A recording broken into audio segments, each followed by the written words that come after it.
Assalamualaikum warahmatullahi wabarakatuh.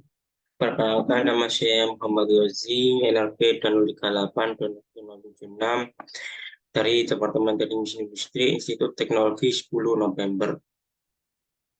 Nah, di sini akan memberikan pendapat tentang peran mahasiswa dalam mencegah tindak pidana korupsi.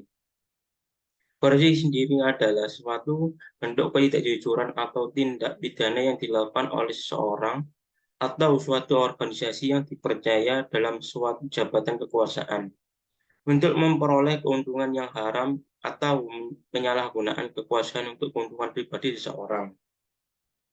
Korupsi itu ada bermacam-macam, contohnya seperti kerugian keuangan negara, suap menyuap, kelapan dalam jabatan, pemerasan, perbuatan curang, benturan kepentingan dalam pengadaan, dan gratifikasi.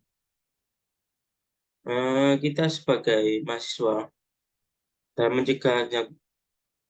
mencegah tindak pidana korupsi, kita harus merubah budaya korupsi yang ada di Indonesia, karena dalam sejarah korupsi di Indonesia sudah tercatat sejak zaman VOC atau kolonial Belanda, yang artinya terus terwariskan hingga masa saat ini, tidak peduli di masa Orde Lama, Orde Baru, Reformasi, korupsi tetap ada dan malah menjadi-jadi.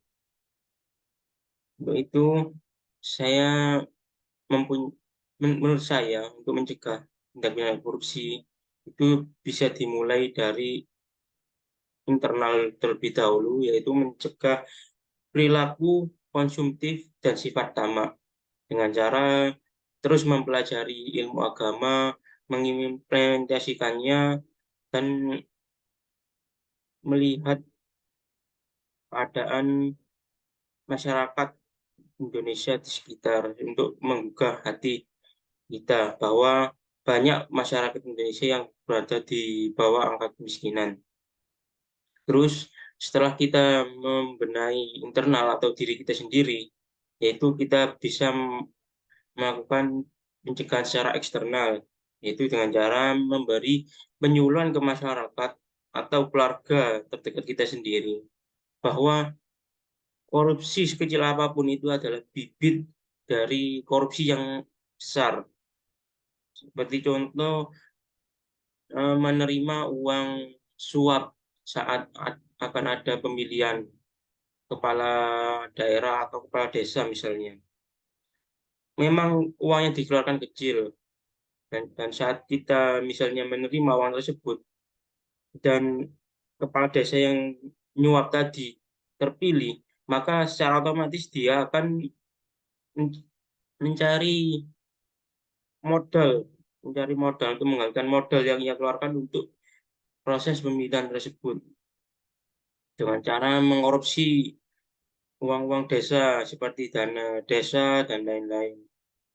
Karena memang kita maklumi gaji dari kepala desa itu tidak seberapa.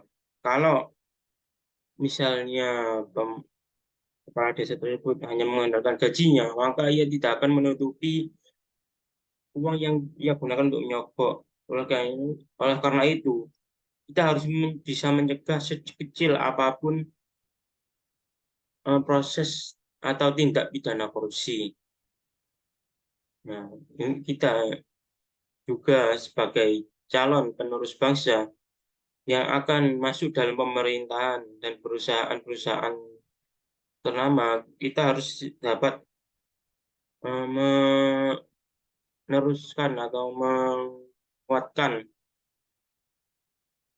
atau membawa sifat anti korupsi ini dan menerapkannya dalam pemerintahan, seperti membuat undang-undang yang tegas, memberi sanksi yang tegas, menjadi penegak hukum yang tidak dapat disuap, dan lain-lain.